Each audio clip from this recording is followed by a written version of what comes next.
सल्लल्लाहु अला मुहम्मद सल्लल्लाहु अला मुहम्मद सल्लल्लाहु अलैहि वसल्लम सल्लल्लाहु अलैहि वसल्लम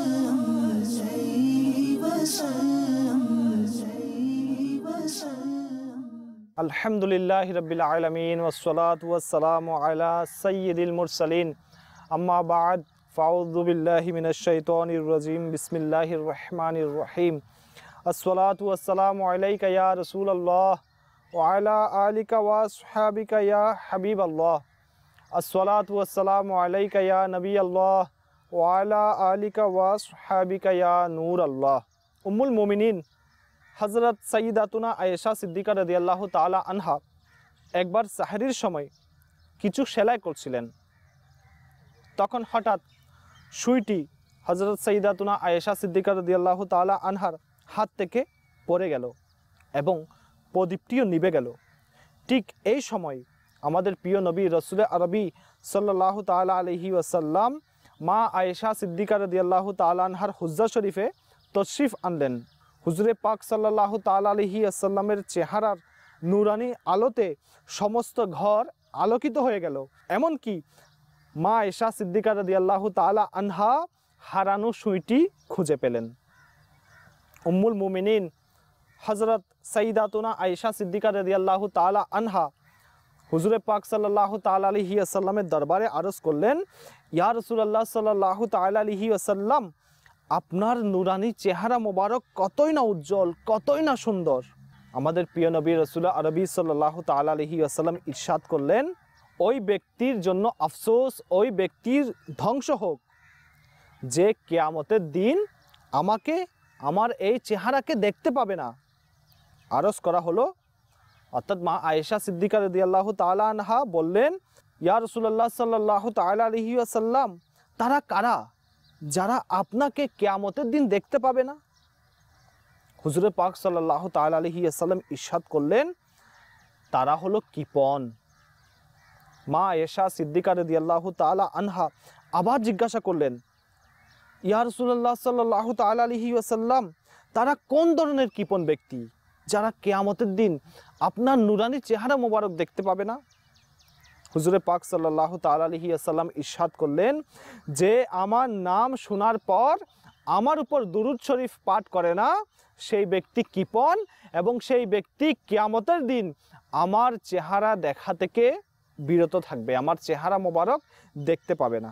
প্রিয় ইসলামী ভাইয়েরা এবং মাদানী চ্যানেলের দর্শক শ্রোতা, আমাদের প্রিয় নবী, উম্মতের সুপারিশকারী নবী সাল্লাল্লাহু তাআলা আলাইহি ওয়াসাল্লামের আলোক উজ্জ্বল শানের কথা কী বা বলবো, যে পবিত্র চেহারা মোবারকের আলোয় হারানো সুই খুঁজে পাওয়া যায়।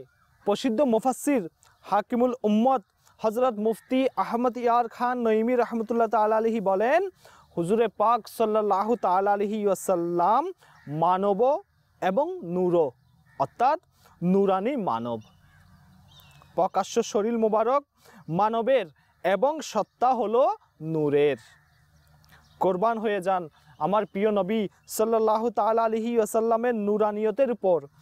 এই নূরের অধিকারী সাল্লাল্লাহু তাআলা আলাইহি ওয়াসাল্লাম, অর্থাৎ হুজুরে পাক সাল্লাল্লাহু তাআলা আলাইহি ওয়াসাল্লাম দুনিয়ার বাতাস ও মাটিতে আগমনের ক্ষণে এমন শান নিয়ে এসেছিলেন যে চারিদিকে আলোর ছটা ছড়িয়ে পড়েছিল। হযরত সাইয়্যিদুনা ইরবাস বিন সারিয়া রাদিয়াল্লাহু তাআলা আনহু বলেন, প্রিয় নবী সাল্লাল্লাহু তাআলা আলাইহি ওয়াসাল্লাম ইরশাদ করেন, আমি আল্লাহ তাআলার কাছে খাতেমুন নবীয়িন হিসেবে ছিলাম। তখন হযরত আদম আলাইহিস সালাতু সালামের অবয়বের খামির বানানো হচ্ছিল। অতঃপর হুজুরে পাক সাল্লাল্লাহু তাআলা আলাইহি ওয়াসাল্লাম ইরশাদ করলেন, আমি তোমাকে আমার পূর্বের অবস্থার বর্ণনা দিচ্ছি, অর্থাৎ আমি ইব্রাহিমের দোয়ার প্রতিফল, ঈসার সুসংবাদ, আমার মায়ের এই স্বপ্নের তাবির হয়ে যা তিনি আমার জন্মক্ষণে দেখেছিলেন।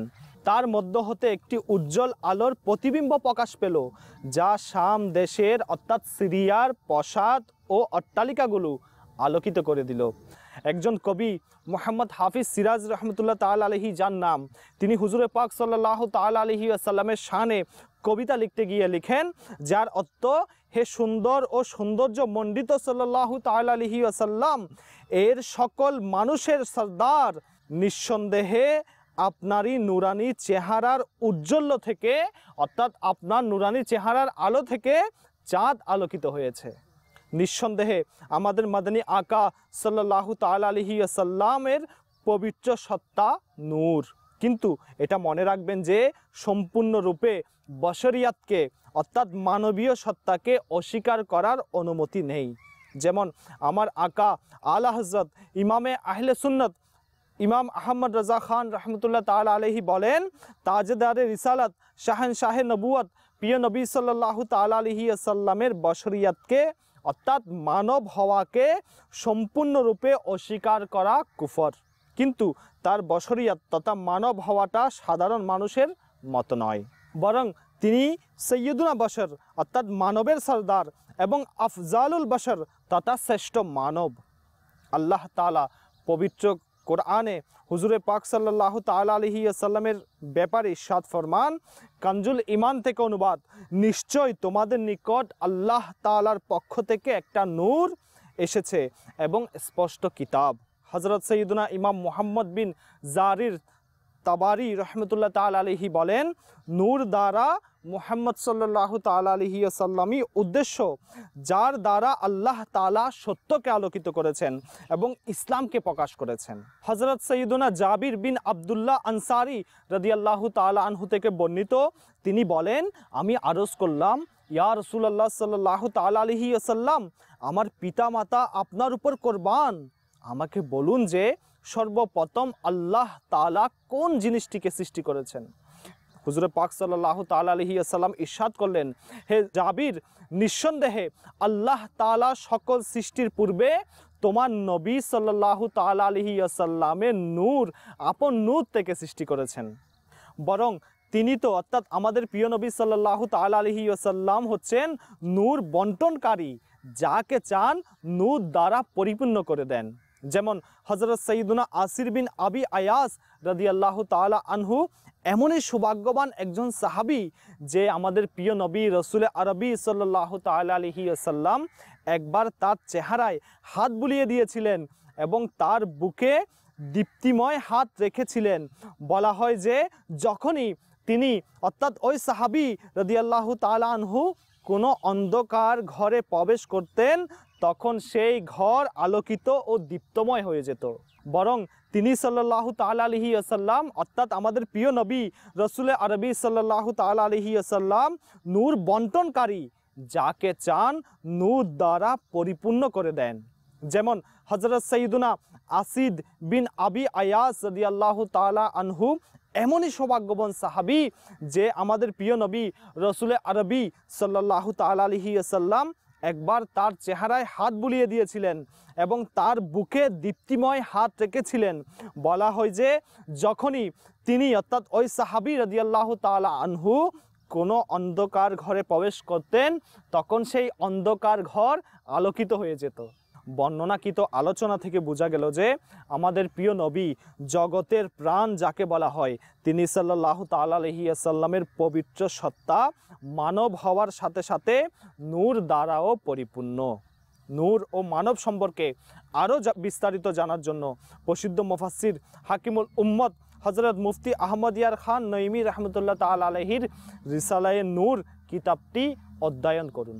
প্রিয় ইসলামী ভাইয়েরা এবং মাদানী চ্যানেলের দর্শক শ্রোতা, আমরা শুনলাম হুজুরে পাক সাল্লাল্লাহু তাআলা আলাইহি ওয়াসাল্লামের শান সম্পর্কে।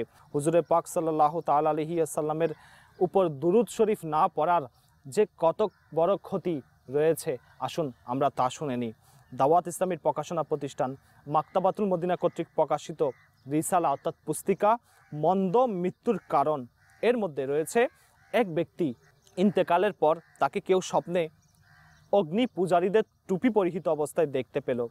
তাকে এর কারণ জিজ্ঞাসা করা হলো। সে উত্তর দিল, যখনই মুহাম্মদ মুস্তাফা সাল্লাল্লাহু তাআলা আলাইহি ওয়াসাল্লামের পবিত্র নাম মুবারক আসতো, আমি দরুদ শরীফ পাঠ করতাম না। এই গুনাহের পরিণামে আমার কাছ থেকে মারিফত, ও ঈমান ছিনিয়ে নেওয়া হয়েছে। প্রিয় ইসলামী ভাইয়েরা এবং মাদানী চ্যানেলের দর্শক শ্রোতা, আপনারা শুনলেন তো গুনাহের পরিণাম কতই ভয়াবহ। এর কারণে মৃত্যুর সময় ঈমান নষ্ট হওয়ার আশঙ্কা থাকে। এখানে এই জরুরি মাসালাটি হৃদয়ে গেঁথে রাখবেন যে কারো ব্যাপারে মন্দ স্বপ্ন দেখা নিঃসন্দেহে দুশ্চিন্তা, কারণ তা সত্ত্বেও নবী ব্যতীত অন্য কারো স্বপ্ন হুজ্জাত তথা দলিল হতে পারে না, এবং কেবল স্বপ্নের ভিত্তিতে কোনো মুসলমানকে কাফির বলা যাবে না। তাছাড়া মৃত ব্যক্তির মধ্যে স্বপ্নে কুফরের চিহ্ন দেখলেও কিংবা মৃত মুসলমান ব্যক্তি স্বপ্নে স্বয়ং নিজের ঈমান নষ্ট হওয়ার সংবাদ দিলেও তাকে কাফির বলা যাবে না। আমাদেরও আল্লাহ তাআলার অমুখাপেক্ষিতা ও তার খুফিয়া তদবির তথা গোপন সিদ্ধান্তের ব্যাপারে ভয় করতে থাকা চাই, এবং নবী করিম সাল্লাল্লাহু তাআলা আলাইহি ওয়াসাল্লামের উপর দুরূদ পাঠে উদাসীনতা না করা উচিত। আজকের পূর্বে হয়তো অনেকবার এমন হয়েছে যে আমরা পবিত্র নাম অর্থাৎ হুজুরে পাক সাল্লাল্লাহু তাআলা আলাইহি ওয়াসাল্লামের পবিত্র নাম শুনে কিংবা উচ্চারণ করে দুরূদ শরীফ পাঠ করিনি, যেহেতু এই বিষয়টার সুযোগ রয়েছে যে ওই সময় পাঠ না করলেও পরে পাঠ করতে পারবেন। সুতরাং এখনই পাঠ করে নিন, আর ভবিষ্যতে চেষ্টা করবেন তৎক্ষণাৎ পাঠ করার জন্য, অন্যথায় পরে পাঠ করে নেবেন। সদরুস শরিয়া বদরুত তরিকা হজরত আল্লামা মাওলানা মুফতি মোহাম্মদ আমজাদ আলী আজমি রহমতুল্লাহ তাআলা আলাইহি বলেন, সারা জীবনে একবার দুরূদ শরীফ পাঠ করা ফরজ এবং প্রত্যেক বৈঠকে দুরূদ শরীফ পাঠ করা ওয়াজিব। চাই স্বয়ং পবিত্র নাম অর্থাৎ হুজুরে পাক সাল্লাল্লাহু তাআলা আলাইহি ওয়াসাল্লামের পবিত্র নাম মোবারক মুখে উচ্চারণ করুক কিংবা কারো কাছ থেকে শুনে নিক। যদি একই বৈঠকে শতবার উল্লেখ হয় তবে প্রত্যেকবার দুরূদ শরীফ পাঠ করা উচিত। যদি পবিত্র নাম মুখে উচ্চারণ করলো কিংবা শুনলো আর দুরূদ শরীফ পাঠ করলো না, তবে অন্য সময়ে এর পরিবর্তে দুরূদ শরীফ পাঠ করে নিন। প্রিয় ইসলামী ভাইয়েরা এবং মাদানী চ্যানেলের দর্শক শ্রোতা, প্রিয় নবী সাল্লাল্লাহু তাআলা আলাইহি ওয়াসাল্লামের পবিত্র নাম মোবারক শুনলে অলসতা ও উদাসীনতার কারণে দুরূদ শরীফ পাঠ না করা কেবল মহান সৌভাগ্য থেকে বঞ্চিত নয়, বরং ধ্বংস ও অনিষ্টতা এবং আল্লাহ তাআলার অসন্তুষ্টির কারণও হতে পারে। যেমন হযরত সাইয়্যিদুনা কাব রাদিয়াল্লাহু তাআলা আনহু থেকে বর্ণিত, একবার নবী করিম রউফুর রহিম সাল্লাল্লাহু তাআলা আলাইহি ওয়াসাল্লাম ইরশাদ করেন, মিম্বরের নিকট আসো। আমরা সবাই মিম্বরের পাশে উপস্থিত হলাম। যখন তিনি সাল্লাল্লাহু তাআলা আলাইহি ওয়াসাল্লাম প্রথম ধাপের পা মোবারক রাখলেন তখন ইরশাদ করলেন আমিন। যখন হুজুরে পাক সাল্লাল্লাহু তাআলা আলাইহি ওয়াসাল্লাম দ্বিতীয় ধাপে ওনার পা মোবারক রাখলেন, ইরশাদ করলেন আমিন। যখন তৃতীয় ধাপে ওনার পা মোবারক রাখলেন তখন হুজুর পাক সাল্লাল্লাহু তাআলা আলাইহি ওয়াসাল্লাম ইরশাদ করলেন আমিন। অতঃপর হুজুর পাক সাল্লাল্লাহু তাআলা আলাইহি ওয়াসাল্লাম মিম্বর শরীফ থেকে নিচে তশরিফ নিয়ে আনলেন অর্থাৎ নামলেন। তখন আমরা আরজ করলাম, ইয়া রাসূলুল্লাহ সাল্লাল্লাহু তাআলা আলাইহি ওয়াসাল্লাম, আজ আমরা আপনার কাছ থেকে এমন কথা শুনেছি যা পূর্বে কখনো শুনিনি। তিনি সাল্লাল্লাহু তাআলা আলাইহি ওয়াসাল্লাম ইরশাদ করলেন, জিবরাইল আমিন আলাইহিস সালাম আমার নিকট উপস্থিত হয়ে আরজ করল, যে ব্যক্তি রমজান পেল আর তার ক্ষমা হলো না সে আল্লাহ তাআলার রহমত থেকে বঞ্চিত। তখন আমি বললাম আমিন। যখন আমি দ্বিতীয় ধাপে পা রাখলাম তখন জিবরাইল আলাইহিস সালাম আরজ করলেন, যার সম্মুখে আপনার আলোচনা করা হলো আর সে আপনার উপর দুরূদ শরীফ পাঠ করলো না, সেও আল্লাহ তাআলার রহমত থেকে বঞ্চিত। তখন আমি বললাম আমিন। অতঃপর যখন আমি তৃতীয় ধাপে পা রাখলাম তখন সৈয়দুনা জিবরাইল আমিন আলাইহিস সালাম আরজ করলেন, যে ব্যক্তি আপন পিতা মাতা কিংবা তাদের মধ্য থেকে কোনো একজনকে বৃদ্ধ অবস্থায় পেল, অতঃপর তারা তাকে জান্নাতে প্রবেশ করালো না, অর্থাৎ তাদের কাছ থেকে তারা জান্নাত হাসিল করতে পারল না, তবে সে ব্যক্তি আল্লাহ তাআলার রহমত থেকে বঞ্চিত। তখন আমি বললাম আমিন। প্রখ্যাত মুফাসসির হাকিমুল উম্মত মুফতি হজরত আহমদ ইয়ার খান নঈমী রহমতুল্লাহ তাআলা আলাইহি এই হাদিসে পাকের পাদটিকা লিখেন, অর্থাৎ এই ধরনের মুসলমান অপমানিত ও অপদস্থ হোক যারা আমার নাম শুনে দুরুদ শরীফ পাঠ করে না। আরবিতে এ বদদুয়া দ্বারা অসন্তুষ্টি প্রকাশ করাকে বোঝায়, প্রকৃত বদদুয়া বোঝায় না। মূল কথা হচ্ছে, যে ব্যক্তি বিনা পরিশ্রমে 10টি রহমত, 10টি মর্যাদা এবং 10টি গুনাহের ক্ষমা অর্জন করে না, সেই বড় বোকা ও নির্বোধ। এক ব্যক্তি মারা গেল, তার জন্য কবর খনন করা হলো। কবরে একটি ভয়ঙ্কর কালো সাপ দৃষ্টিগোচর হলো। লোকেরা ভয় পেয়ে ওই কবরটি বন্ধ করে দিয়ে আরেকটি নতুন কবর খনন করলো। সেখানেও ওই সাপটি উপস্থিত ছিল। তৃতীয় জায়গায় কবর খনন করা হলো, সেই ভয়ঙ্কর কালো সাপ সেখানে উপস্থিত ছিল। অবশেষে সাপটি মুখ দিয়ে শব্দ করে বলল, তোমরা যেখানেই কবর খনন করবে আমি সেখানেই পৌঁছে যাব। লোকেরা জিজ্ঞাসা করলো, এই কহর ও গজব কি কারণে? সাপটি বলল, এই লোকটি যখন সরকারে মদিনা সাল্লাল্লাহু তাআলা আলাইহি ওয়াসাল্লামের পবিত্র নাম মোবারক শুনত, দুরুদ শরীফ পাঠ করতে কৃপণতা বোধ করত, আমি এই কৃপণের শাস্তি দিতে থাকব। হযরত সৈয়দনা ইমাম হোসাইন বিন আলী রাদিয়াল্লাহু তাআলা আনহু থেকে বর্ণিত, প্রিয় নবী রসুলে আরবি সাল্লাল্লাহু তাআলা আলাইহি ওয়াসাল্লাম ইরশাদ করেন, যার সামনে আমার আলোচনা করা হলো আর সে আমার উপর দুরুদ শরীফ পাঠ করতে ভুলে গেল, তবে সে জান্নাতের রাস্তা ভুলে গেল। হযরত সৈয়দনা ইমাম হোসাইন রাদিয়াল্লাহু তাআলা আনহু থেকে বর্ণিত, নবী করিম রফুর রহিম সাল্লাল্লাহু তাআলা আলাইহি ওয়াসাল্লাম ইরশাদ করেন, ওই ব্যক্তি কৃপণ যার সম্মুখে আমার আলোচনা করা হলো অতঃপর সে আমার উপর দুরুদ শরীফ পাঠ করলো না। প্রখ্যাত মুফাসসির হাকিমুল উম্মত হযরত মুফতি আহমদ ইয়ার খান নঈমী রহমতুল্লাহ তাআলা আলাইহি এই হাদিসে পাকের পাদটিকায় লেখেন, অর্থাৎ সরার মধ্যে লেখেন, কেননা দরুদ শরীফে কিছুই ব্যয় হয় না, অথচ সওয়াব অনেক বেশি পাওয়া যায়। এই সওয়াব থেকে বঞ্চিত হওয়া অনেক বড় দুর্ভাগ্য।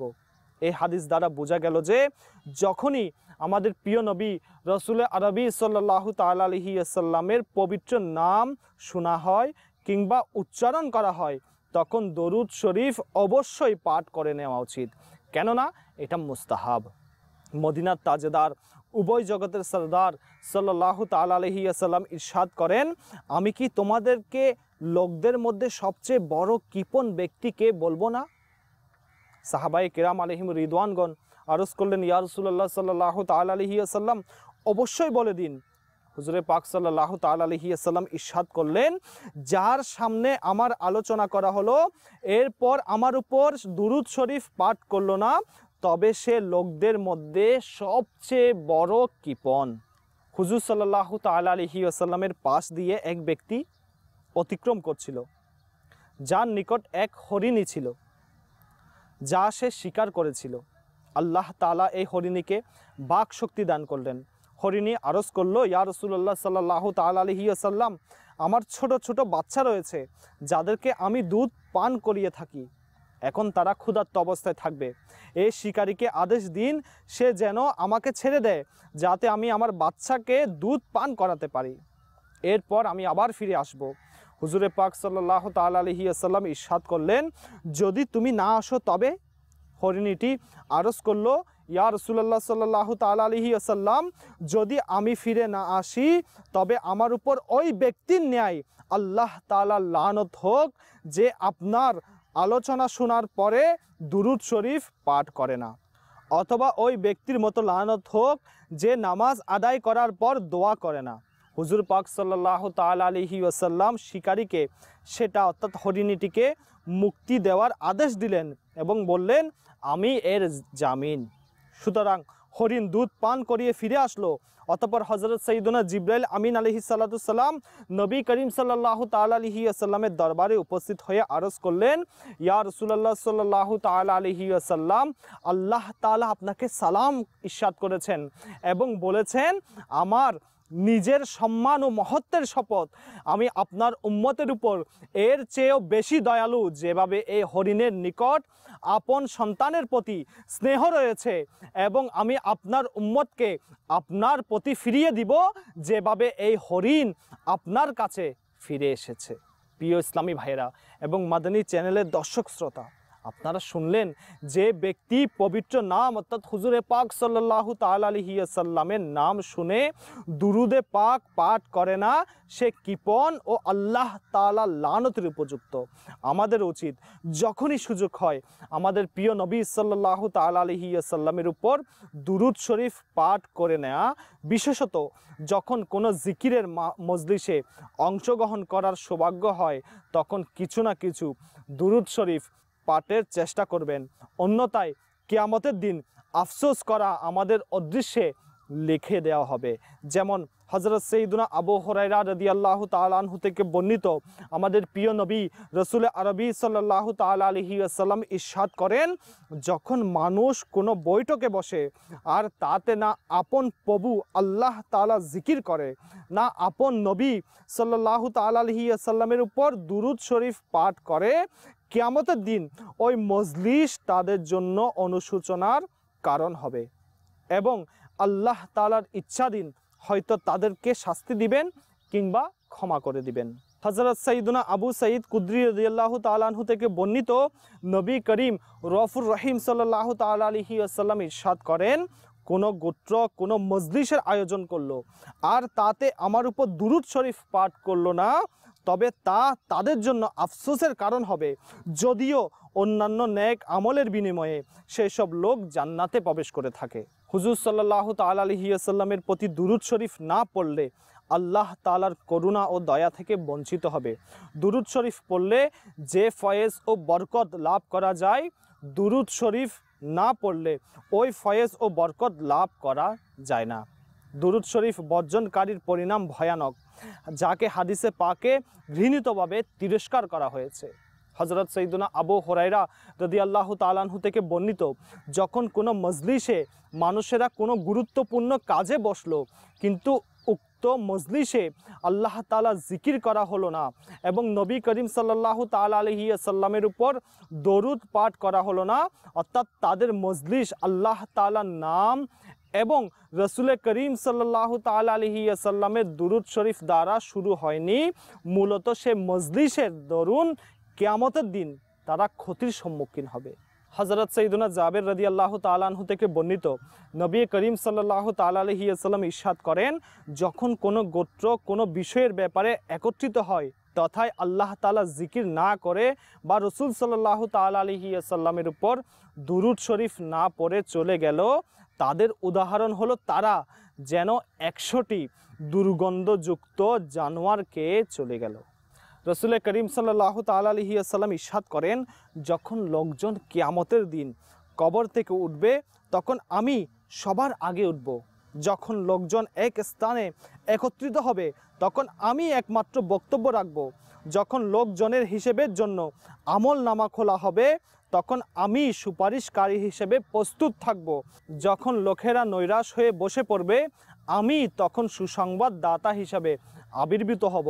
সম্মানের ঝান্ডা সেদিন আমার হাতেই থাকবে, জান্নাতের চাবিগুলো আমার হাতেই থাকবে, আমার সম্মান সেদিন সকল বনি আদমের উপর হবে।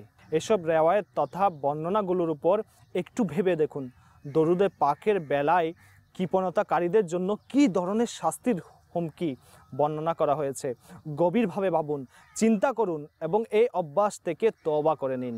আমার আকা আলা হজরত ইমামে আহলে সুন্নত মুজাদ্দিদে দ্বীন ও মিল্লত পরওয়ানে শামে রিসালাত আলহাজ আল হাফিজ শাহ ইমাম আহমদ রাজা খান রহমতুল্লাহ তাআলা আলাইহি পবিত্র নাম অর্থাৎ হুজুরে পাক সাল্লাল্লাহু তাআলা আলাইহি ওয়াসাল্লামের পবিত্র নাম শুনে দুরুদ শরীফ পাঠ করার ব্যাপারে শরীয়তের হুকুম বর্ণনা করতে গিয়ে ওনার প্রসিদ্ধ ও যুগ বরেণ্য কিতাব ফতোয়ায়ে রাজাবিয়ার মধ্যে তিনি ইরশাদ করেন, তিনি লিখেন, হুজুর নূর সাল্লাল্লাহু তাআলা আলাইহি ওয়াসাল্লামের পবিত্র নাম বিভিন্ন মজলিসে শতবার উচ্চারণ করা হয় কিংবা শোনা হয়, প্রত্যেকবার দুরুদ শরীফ পাঠ করা ওয়াজিব।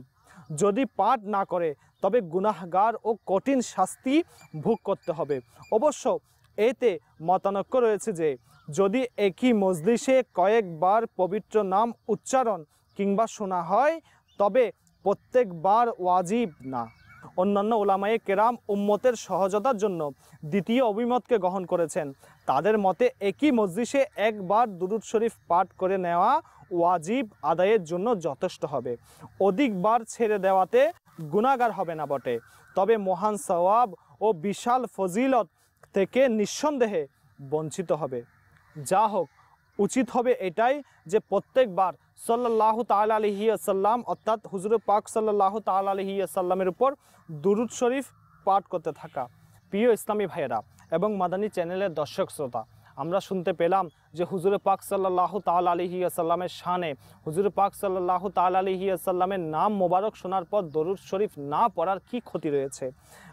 আসুন আমরা আল্লাহ তাআলার দরবারে দোয়া করি, হে আল্লাহ আজ্জা ওয়া জাল আমাদেরকে প্রত্যেক বৈঠকে আপনার এবং আপনার পেয়ারা মাহবুব সাল্লাল্লাহু তাআলা আলাইহি ওয়াসাল্লামের উত্তম আলোচনা করার তৌফিক দান করুন এবং হুজুর সাল্লাল্লাহু তাআলা আলাইহি ওয়াসাল্লামের পবিত্র সত্তার উপরে অধিক হারে বেশি পরিমাণে দরুদ শরীফ পাঠ করার তৌফিক দান করুন। আমিন বিজাহিন নবীল আমিন সাল্লাল্লাহু তাআলা আলাইহি ওয়াসাল্লাম। সল্লু আলাল হাবিব সাল্লাল্লাহু তাআলা আলা মুহাম্মদ সাল্লাল্লাহু তাআলা আলাইহি ওয়াসাল্লাম। সাল্লাল্লাহু আলা মুহাম্মদ সাল্লাল্লাহু আলা মুহাম্মদ সাল্লাল্লাহু আলাইহি ওয়াসাল্লাম সাল্লাল্লাহু আলাইহি ওয়াসাল্লাম